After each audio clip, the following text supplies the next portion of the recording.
We're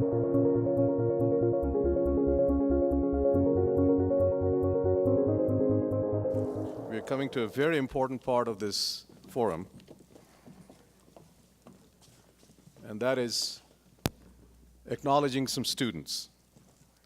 So we have here some students from Stanford: Sergio Tarantino, Madhur Balur, Michael McCullough, Tim Yesko, Kim Quesnell, Jordan Wolfand, John Baspergill, and Tara Weeks.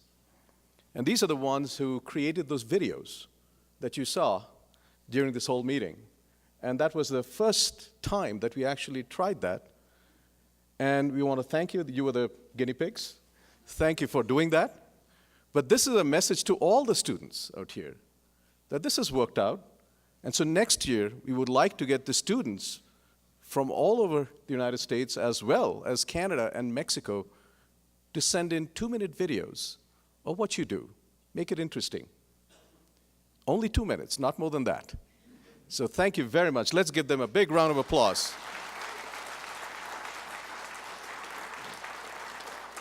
This can leave. Great. I want to take this opportunity to thank Jay Precourt and his team. Jay Precourt, I call the godfather of this meeting, but a very gentle godfather.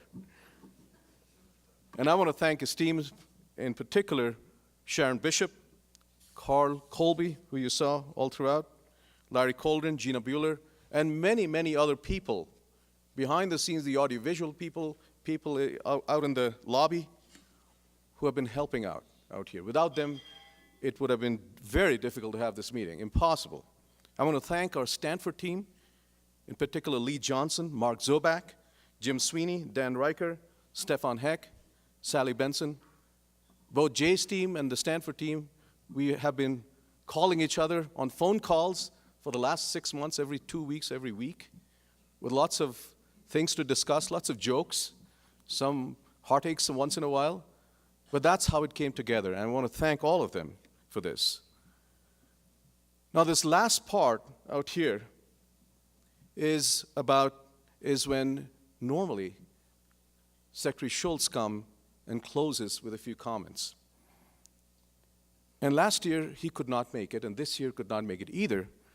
So I was asked to do that, and I collaborated with him last year and offered some jointly developed thoughts about North American energy, about this Vail Global Energy Forum. But this year, we thought, we learned, and we thought we'll improve it even more. So this year, we thought it would be best to get Secretary Shultz here via video. So let's start the video. Mr. Secretary, thank you very much for agreeing to speak with all of us at the Vail Global Energy Forum. Well, first of all, hail to the Vail Energy Forum. It has become an important event each year, so I'm glad to take part, even by remote control. Well, thank you very much for doing this. Let me start by saying that 2 years ago, you suggested that we pay attention to North American energy strategy. And for the last 2 years at the Vail Global Energy Forum, that's what we have been doing. We changed our direction. But a few things have happened, a few important things have happened. Mexican Constitution got changed to open up the energy markets. We have a new administration in Canada, new leadership. And the United States, within a year, we're going to have new administration as well. So looking ahead, what would you like to see happen? Where would you set the bar, let's say, in the next 4 years by your 100th birthday?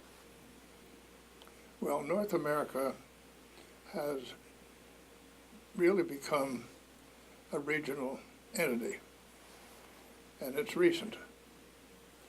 I remember when I became Secretary of State, I took my first trip to Canada.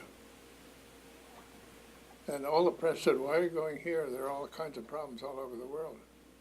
I said, "You don't get it. Canada is by far our biggest trading partner." My second trip was to Mexico, trying to nourish the idea of North America. It was a long slog then, but we've come a long way now. The United States' biggest trading partner is Canada, by far. Third biggest trading partner is Mexico. Our U.S. content of our imports from Canada are 25% U.S. content. From Mexico, it's 40%. So these economies are integrated in an unusual way. But North America has come without compromising the sovereign capacities of each of the three countries. We all have our own tax policies, fiscal policies, and so on. No Brussels is going to wreck North America. We're each going to do things that look sensible cooperatively. Now, in the energy sphere, the prospects are really good. There's no reason at all why we can't have a self-sufficient North America as far as energy is concerned. And there's no reason why we can't lead the way in the world toward better consideration for the impact of energy on our climate. Because we have lots of research organizations, we have the opportunity to move ahead, and we can interact easily and freely among ourselves. So I think the future looks good. Well, let's change the subject a little bit. We all know that the world got together in Paris and acknowledged that there's an issue, there's a problem with carbon emissions, and they agreed to do something about it. In the United States, you have suggested that what we need to do is to do R&D as well as put a price on carbon through a revenue-neutral carbon tax. I think everyone is in violent agreement with that. Well, the problem is not everyone is. There are a lot of people who don't agree and are perfectly respectable. And I say to those who think the globe is not warming, I say, be careful with your language. You're going to be mugged by reality. It's coming. It's here. Then they say, well, it's getting warmer, but why? And so there's controversy. And I think back to my days with President Reagan. We had a lot of evidence and a lot of scientists who thought the ozone layer was depleting. There were respectable people who doubted it. They all agreed that if it happened, it would be a catastrophe. So rather than vilify the people that didn't agree with us, President Reagan thought it was a big problem. We said to them, look, why don't we take out an insurance policy? We don't have to agree on everything, but we can agree that there's a very genuine possibility here, so let's see what an insurance policy might look like. In that case, something was invented by the DuPont company that you could actually do. I'm a great believer in things that you do today as distinct from things you aspire to by 2050. So I think the same approach would work today. You say, well, there are people on this side, people on that side, but everyone can see that if the globe gets a lot warmer, it's a catastrophe. So why don't we take out an insurance policy? And it isn't even that expensive.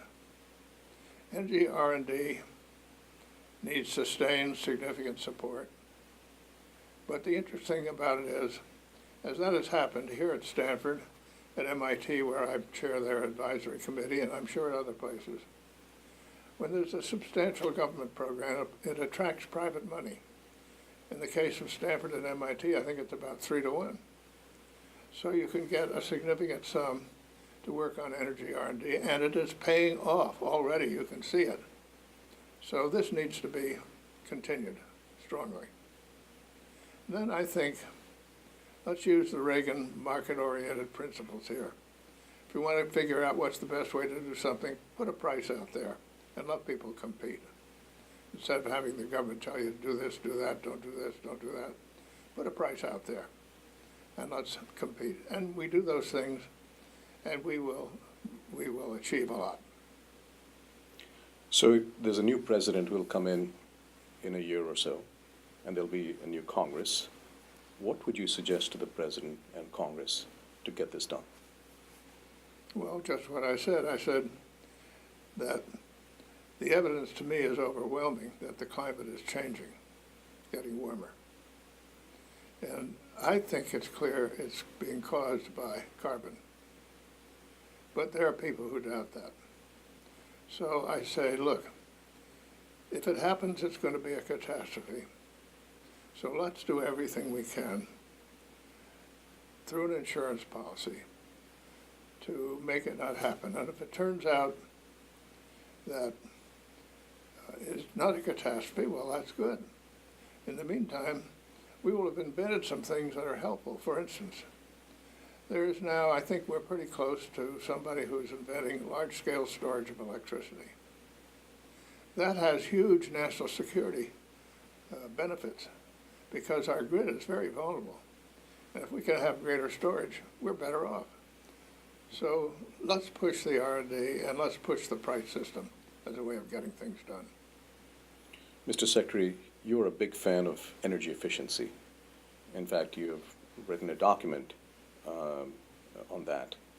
Can you tell us how you're thinking about it? What can we do about it? What more can we do? And how have we done so far? Well, ask yourself, what's the cleanest energy you can possibly have around? It's the energy you don't use, right? What's the least expensive? The energy you don't use. What's the most secure? The energy you don't use. Where do you see a triple play? Not very often, but there's a triple play for you. So I say let's focus on energy efficiency. Jim Sweeney has written a very powerful, interesting book, which is going to be published pretty soon. And it brings out the huge contributions that have been made, particularly since 1973, to our energy system by efficiency. It dwarfs everything else. And it's interesting that 1973 is kind of an inflection point in everything. 1973, I remember well, I was Secretary of Treasury, and we had the Arab oil boycott. So Christmas lights were discouraged. Gas stations were closed on weekends. It was a big deal, and it went deeply into the American psyche. So it was like a gigantic price. Prices were high. So I say, once again, get a price out there, and we'll get somewhere. But I think efficiency is something that is stimulated by a high price. If there's something high in price, you try to use less of it. And there are all kinds of little things you can do. For instance, I used to work up in San Francisco in a building, and we had an electricity problem in California, you remember, about 8 or 10 years ago. So we dimmed the lights in the corridors. Actually, it made it better. It wasn't as glary. And this was an outfit where lots of people traveled. So the word went out, if somebody's not going to use an office, don't turn the lights on. That's all we did. Saved 13% of our electricity. Nobody invented anything. Nobody was put out of the way. But if you pay attention to a subject, sometimes there's a lot you can do that is just ordinary. That's an example. But there are lots of things you can do. For example, do you have LED lighting in your house? Absolutely. Good. Congratulations. Thank you. If everybody were like that, our electricity use would go way down. It's right there. All you have to do is screw it in. So let's do these things, and we'll get somewhere. Anything else you want to add to the Vail Global Energy Forum? Well, I think the Vail Energy Forum, as I said earlier, has come to have a real role in discussing energy topics and moving the subject along. So I welcome what has been done here, and Jay Precourt has had a great deal to do with it. He's been the inspiration and the driving force. So thanks, Jay, for all your help. Well, on behalf of the forum, thank you so much for taking the time. Appreciate it.